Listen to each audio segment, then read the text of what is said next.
Titre: La mort de Zarathustra. Grand 1. Introduction. 1. Ainsi parla Zarathustra. Me voici dans l'ombre des montagnes, où le vent murmure des énigmes anciennes, et où les étoiles nouvelles scintillent. À ce stade de ma vie, mes pas ont arpenté les chemins de la pensée et de la solitude, et je me tiens au seuil du plus inconnu de l'inconnu, le cœur chargé d'un fardeau profond. Suis-je redevenu un chameau? Où l'ai-je toujours été? Les voix des hommes se sont mêlées à la mienne, échos de rires et de pleurs, mais la mienne résonne encore, portant le poids de mes mots et de mes rêves. Peut-être suis-je un lion qui s'est fait chameau. Telle une comète solitaire, je me suis élevé vers les sommets des sommets, cherchant à éveiller les âmes endormies à la grandeur qui réside en elles. Mes paroles ont retenti comme des tonnerres au-dessus des vallées, secouant les fondations des croyances établies depuis des siècles. Mais peut-être me suis-je trompé, étaient-ce bien les sommets des sommets, ou de simples monticules? Y avait-il encore une route après celle-ci pour moi? Pour les autres il y en a une, je le sais avec certitude, mais pour moi, au cœur de cette tempête de pensées et de paroles, je me tiens face à une obscurité nouvelle.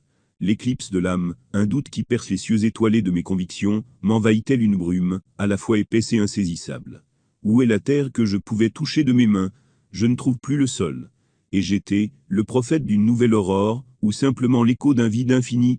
Dans ma quête incessante du sens de la terre, ai-je tracé un chemin lumineux, ou bien me suis-je égaré dans les méandres de l'illusion?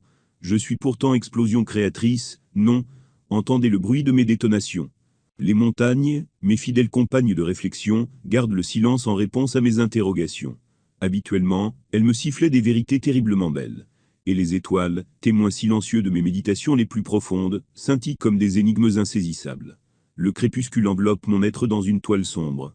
Je ne suis pourtant pas une idole. Je veux avoir le cœur net de m'être aventuré assez loin, ainsi, il est temps pour moi, Zarathustra, de confronter mon propre doute, avec la plus grande profondeur possible. J'ai besoin de savoir, si mon enseignement était un miroir de ma vérité ou un épais voile devant elle. Mes pas m'ont porté loin, très loin, mais le chemin n'est pas encore terminé. Je suis mon propre guide à travers ces ténèbres, et je veux découvrir ce que l'aube de demain pourrait encore me révéler. 2. Dans les échos du passé, les paroles résonnent encore. Mon voyage, mes rencontres avec des âmes affamées de vérité, et mes déclarations audacieuses ont pavé le chemin, jusqu'à ce point de convergence. Il est temps de me tourner vers les tréfonds de ma mémoire, et de voir les traces que j'ai laissées derrière moi. J'ai pointé du doigt la figure du dernier homme qui est apparu, symbole de la médiocrité et de la complaisance qui menace d'étouffer l'élan de l'âme humaine, mais ils n'ont regardé que le bout de mon doigt. J'ai proclamé la mort de Dieu, annonçant que l'homme doit maintenant être son propre créateur, mais ils ont cligné des yeux. J'ai parlé de la volonté de puissance, cette force vitale qui pulse à travers les veines du monde. J'ai appelé l'homme à embrasser cette force en lui, à transcender les limites imposées par la morale, et à s'élever vers le surhumain. J'ai peint un tableau du surhumain, celui qui danse au bord des abîmes, créant sa propre éthique par-delà le bien et le mal. Bien qu'on lui accorde encore volontiers des cornes, il n'a ni ceci, ni auréole, ni aile, ni rien de supraterrestre. Non, mon surhumain a des mains, et quelles mains! On les voit abîmées par le temps et la terre, ce sont des mains de sculpteurs, dont les doigts sont des sentiers, dont les cicatrices racontent les histoires et les chemins parcourus, dans l'ombre, et sous le soleil. On les voit avec les ongles noirs d'une profondeur insaisissable, et gravant pourtant le souvenir des voies audacieuses qu'ils ont tracées dans la matière du monde. Ah, quelles mains mon surhumain! Tout le monde y voit l'horreur et l'insoutenabilité de la vie. J'y vois une œuvre d'art, une longue poésie. Que dis-je, une symphonie. Touchez-les donc, n'ayez peur. Par leur simple contact, vous comprendrez la beauté de l'âme humaine, la douceur de l'existence. Mes paroles ont résonné avec le concept d'amor fati, l'amour du destin, encourageant l'homme à embrasser chaque moment de sa vie avec une acceptation inconditionnelle. J'ai contemplé l'éternel retour, cette idée que tout ce qui arrive, et est arrivé, reviendra éternellement, et j'ai plongé dans les profondeurs de la temporalité pour en saisir la roue. L'ombre de la mort se profile, et l'éclipse s'approfondit, il est temps de réfléchir à la signification ultime de mes idées. Ma table de valeur a-t-elle été creuse, ou éclair de vérité? Et que dire de mon voyage? Dans l'obscurité de mon introspection, mon ultime don pour l'humanité, peut-être trouverai-je la lumière qui me guidera vers la dernière danse. Dernière danse? Oui, mais dans un éternel retour. La mort de Zarathustra. Partie 2. L'éclipse. 1. Les sommets qui m'ont toujours inspiré semblent maintenant drapés d'un voile sombre, une éclipse insaisissable qui obscurcit mon esprit. Les étoiles, jadis des lanternes d'illumination, paraissent lointaines et inaccessibles, comme si elles se moquaient de ma quête intérieure. Je me tiens au sommet de la montagne, non pas en tant que prophète triomphant, mais en tant que pèlerin égaré. Les doutes, tels des spectres, se glissent furtivement dans les recoins de mon esprit. ont-ils toujours été là, cachés sous la surface de mes convictions? Les certitudes qui m'ont guidé semblent soudain éphémères, comme des ombres dansantes sur les murs d'une caverne. Et je construis un château de sable en guise de philosophie, ou bien ai-je taillé à même la pierre mon royaume? Je repense à mes rencontres. Ai-je véritablement réveillé leurs âmes, ou bien n'ai-je fait que renforcer leurs illusions? Le dernier homme, l'homme de la médiocrité, me hante. Ai-je sous-estimé sa puissance de séduction, son attrait sournois qui peut tordre même les esprits les plus nobles? Le doute est un bon vin pour la grande santé du cœur, en abuser devient dangereux. Mais il me faut faire face à ce danger une fois encore. Le miroir de la mort se tient devant moi, reflétant une réalité incontournable. La mort, la fin inéluctable de chaque existence individuelle, me rappelle la fragilité de mon propre parcours. Mes paroles, si confiantes et provocatrices, sont-elles une fuite devant l'abyssal inconnu qui attend chacun de nous? Ai-je utilisé ma philosophie pour détourner le regard de la réalité, ou bien est-ce précisément dans ces concepts que réside le courage de regarder en face ma propre mortalité? Je dois me confronter avec l'obscurité la plus sombre, sinon je ne saurai jamais si ma quête a été authentique, si mes mots ont été plus que des échos dans le vent.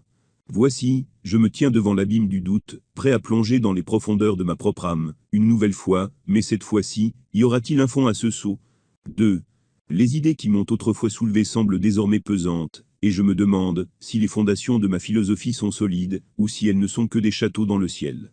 Et je bâtis une tour imprenable, un véritable bastion de la réalité, ou bien ai-je simplement érigé des murailles autour de ma propre ignorance? Les paroles que j'ai proférées, avec tant de confiance, me font maintenant vaciller.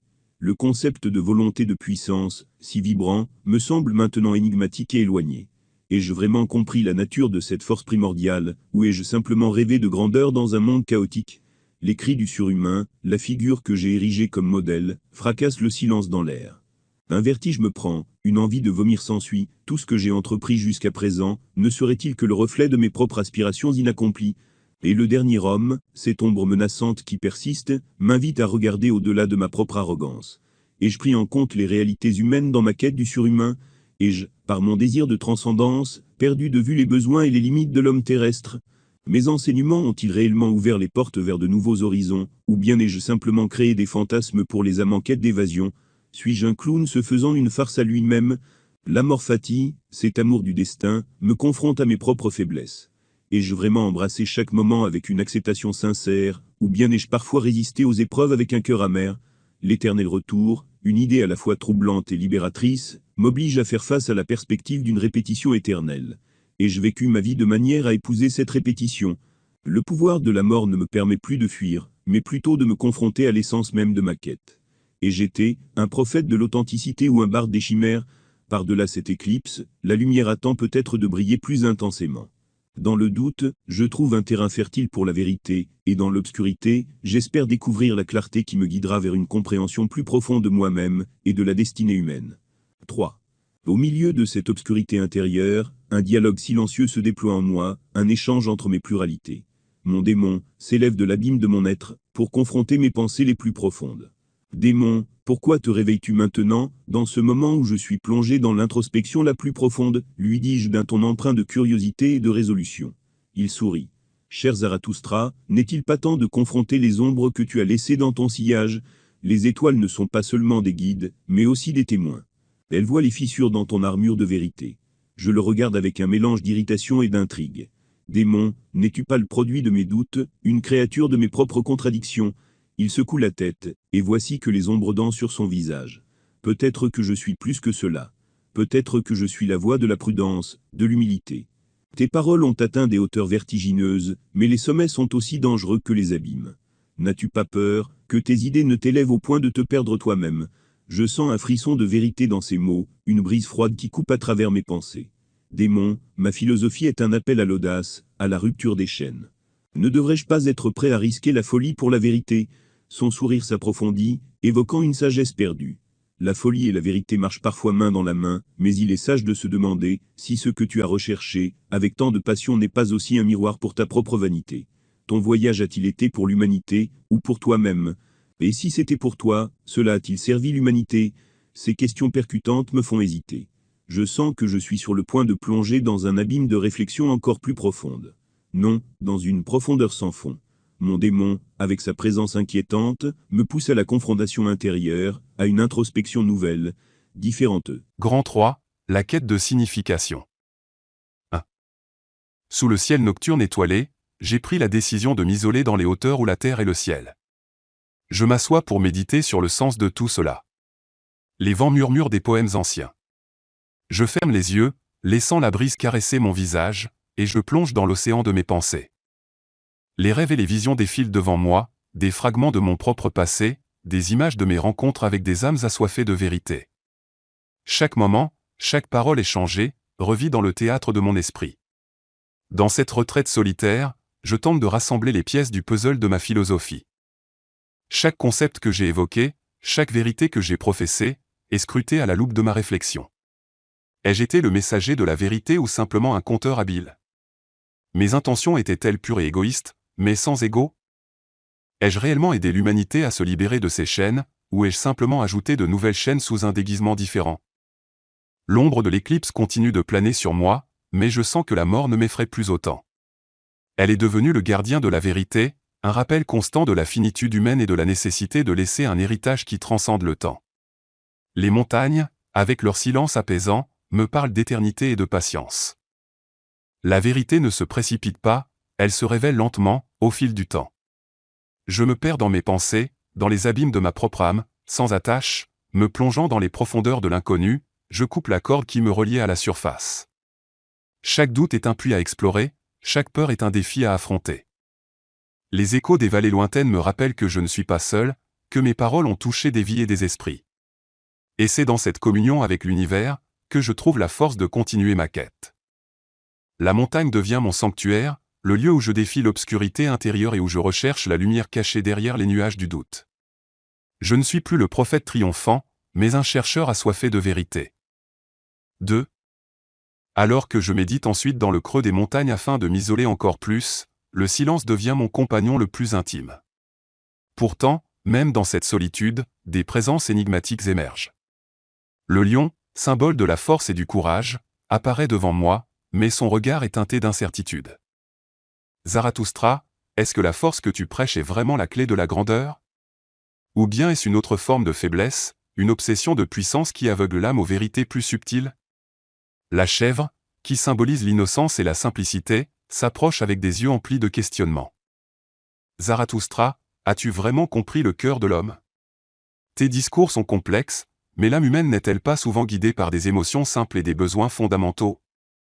Même le serpent, qui représente la sagesse cachée, me regarde avec un sourire sibyllin. Zarathustra, as-tu exploré toutes les dimensions du savoir, ou as-tu simplement effleuré sa surface? Crois-tu que la quête de vérité soit linéaire, ou bien est-ce un labyrinthe dont nous ne voyons qu'une infime partie? Ces rencontres me font réaliser que ma propre philosophie, si profonde qu'elle puisse sembler, est incomplète. Les figures allégoriques que j'ai créées pour transmettre mes messages deviennent des interlocuteurs critiques, posant des questions qui m'obligent à regarder au-delà de mes propres croyances. Les concepts que j'ai proclamés avec tant de confiance sont maintenant des fragments d'une vérité plus vaste, des angles de perception qui ne représentent pas la totalité. Les étoiles veillent sur ces échanges, comme si elles attendaient elles aussi que je trouve un équilibre entre ma conviction et ma remise en question.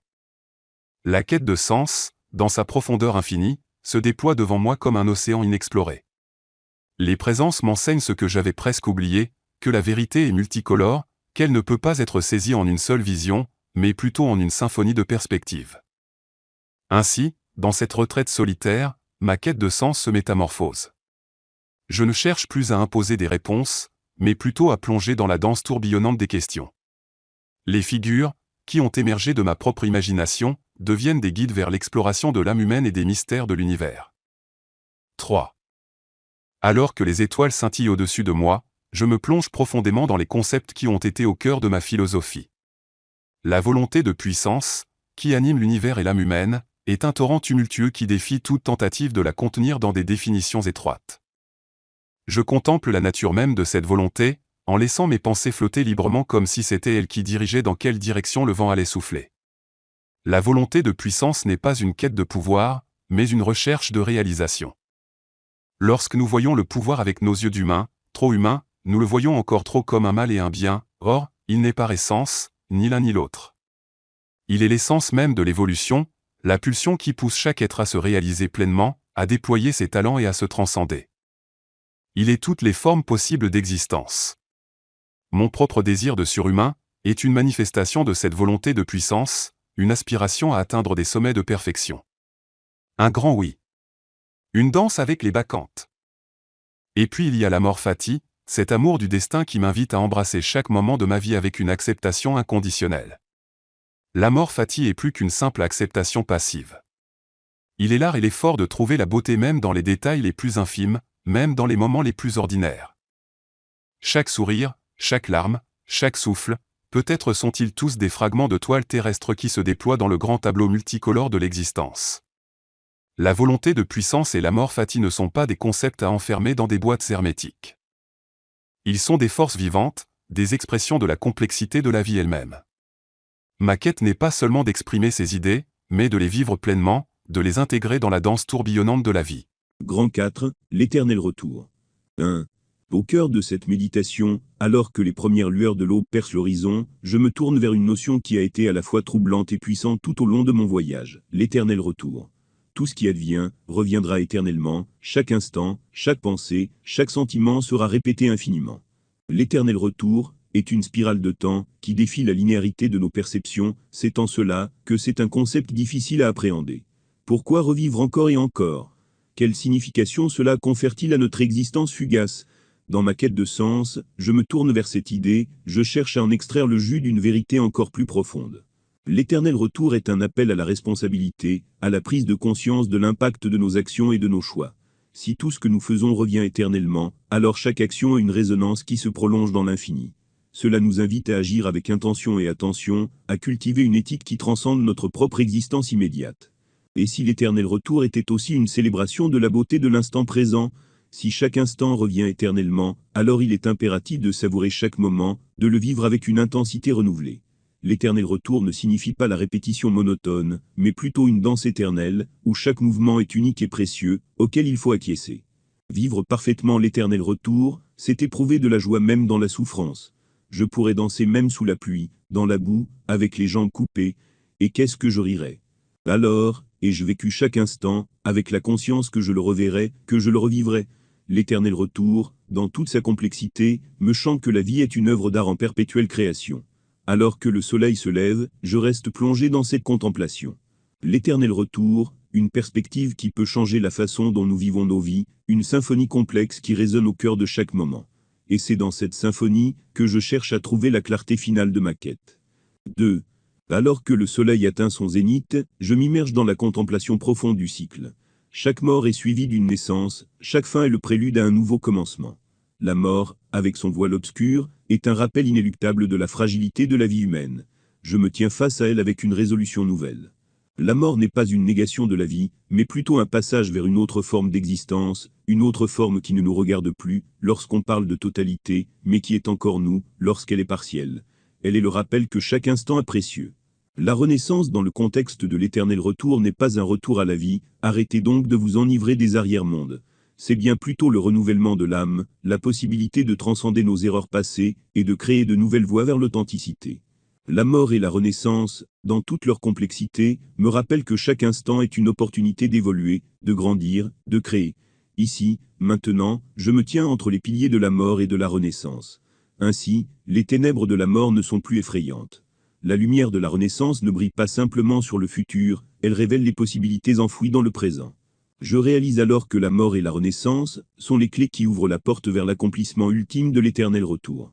Elles me guident vers le dernier acte de ma quête, où les cycles de la vie et de la mort se fondent en une harmonie mystique, où la danse de l'existence continue à travers l'infini. Après tout, il faut savoir mourir au bon moment. Grand 5, la mort de Zarathustra. 1. La nuit est venue, enfin je crois, je ne suis plus apte à dire le temps. Mais une nuit paisible, où les étoiles étincellent comme des joyaux dans un ciel d'encre, voilà comment je ressens l'extérieur. Mon corps fatigué repose à présent sur la terre qui m'a porté à travers tant de chemins, et me porte encore. Je sens que le moment est venu, le moment où Zarathustra, le philosophe errant, va prendre son dernier souffle. Ah, je meurs au bon moment, non pas en tant que fin tragique, mais en tant qu'apothéose d'une vie dédiée à la quête de réalité, est un dernier acte d'amor fati, un dernier embrassement du destin. Les pensées de ma quête de sens, les rencontres, les réflexions sur la volonté de puissance, l'amor fati et l'éternel retour, tout cela s'entremêle dans mon esprit. Les fragments de sagesse que j'ai collectés semblent maintenant s'assembler en une mosaïque complexe, une compréhension plus terrestre de la nature humaine et de l'univers. Mon souffle devient plus léger, plus ténu, comme une brise qui s'évapore dans l'air nocturne. Je sens que l'éternel retour m'enveloppe, m'entraînant dans le tourbillon du temps. Chaque instant que j'ai vécu, chaque mot que j'ai prononcé, chaque émotion que j'ai ressentie, tout cela s'inscrit dans cette danse infinie. Je ferme les yeux et laisse la nuit me submerger. Je me sens connecté à tout, à chaque être humain, à chaque étoile, à chaque particule d'énergie dans l'univers. Ma vie a été une quête ardente de réalité, une exploration des mystères de l'existence. Maintenant, je suis prêt à lâcher prise, à rejoindre le flux. Qu'il est agréable, ce sentiment océanique. Et alors que mon dernier souffle se mélange à la douce brise nocturne, je souris. La mort n'est pas une fin, mais une transition, un retour à l'énergie qui anime l'univers. Ce qui était au-dessus doit bien savoir retourner en dessous sans un mot, sans rébellion. Un rythme disparaît en mon sein. On dirait que, je me tiens devant le moment. Ma quête n'est pas terminée, mais elle atteint une conclusion nécessaire. Vie, je dépose un dernier baiser délicat sur tes lèvres. Je me réchauffe tout en me refroidissant. Bref, je meurs, au bon moment. 2. La nuit s'étend d'autant plus, un voile ténébreux enveloppe la terre et les cieux. Les montagnes demeurent immuables, les étoiles veillent toujours comme des sentinelles. Au-delà du dernier souffle de Zarathustra, un silence profond s'installe, comme si l'univers lui-même retenait son souffle en hommage. Son essence se fond dans l'énergie qui alimente l'univers. Il n'est plus Zarathustra, en tant qu'individu, mais une partie de la toile cosmique. Le silence de l'après est empreint de révérence, comme si l'univers reconnaissait la fin d'un chapitre et le début d'un autre. La mort de Zarathustra n'est pas une tragédie, mais une célébration de la vie bien vécue, une exploration de la signification profonde de ce qu'est l'existence humaine. Son voyage de découverte a maintenant rejoint le vaste courant de l'éternel retour. 3. Alors que le temps s'étire dans un flux indistinct, et que les étoiles continuent leur danse éternelle, l'héritage de Zarathustra prend forme. Les pensées, les idées et les enseignements qu'il a partagés avec le monde demeurent, inscrits dans les mémoires et les cœurs de ceux qui les ont reçus. Son voyage, bien que terminé dans sa forme physique, se prolonge dans l'éternité de l'esprit humain. Dans l'inconscient collectif, et dans la conscience de quelques-uns, l'héritage qu'il laisse derrière lui n'est pas seulement constitué de mots et d'idées, mais aussi de l'exemple d'une vie dédiée à la recherche de la vérité. Son parcours, marqué par les doutes et les découvertes, les moments de clarté et les périodes d'obscurité, reflète la complexité humaine. Et dans ce final acte de l'éternel retour, la mort de Zarathustra n'est pas une conclusion, mais une ouverture vers une dimension de l'existence qui transcende le temps et l'espace. Son héritage est désormais un fragment de l'univers, une partie du grand tout. Et alors qu'il s'immerge dans l'océan de l'éternité, une empreinte qui perdurera à travers les cycles infinis du temps se dépose. Post-scriptum. 1. Le voyage à travers les pages, d'Ainsi parler Zarathustra trouve sa conclusion, mais les étoiles au-delà du crépuscule continueront de briller, tout comme les thèmes de ses pensées, trouveront écho dans les cœurs des chercheurs de vérité. Le voyage de Zarathustra lui-même touche à sa fin, mais le voyage de chaque âme continue.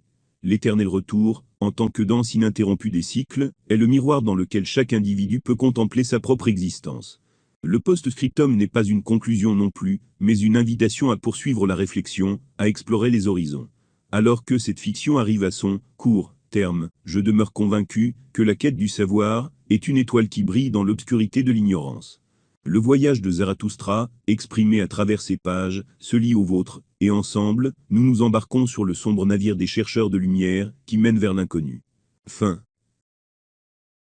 J'explore la philosophie pratique comme moyen d'atteindre un bien-être authentique et profond à travers l'acquisition de l'autonomie de la pensée.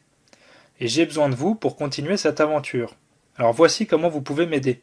Vous pouvez me faire un don via Patreon et Tipeee, et chaque contribution compte. À savoir que si vous me faites un don via Patreon, vous obtiendrez du contenu exclusif, notamment mon petit guide de rhétorique, gratuitement. Vous aurez aussi accès gratuitement à plusieurs contenus de ma boutique Patreon. Vous pouvez aussi partager, aidez-moi à toucher plus de monde, vous pouvez aussi participer, puisque vos idées nourrissent notre communauté. Enfin, rejoignez-moi dans cette mission de découverte et d'émancipation de la pensée, votre soutien fait toute la différence. Tous les liens pour m'aider et me suivre sont dans la description. Je vous remercie très sincèrement et chaleureusement. Ciao les esprits libres!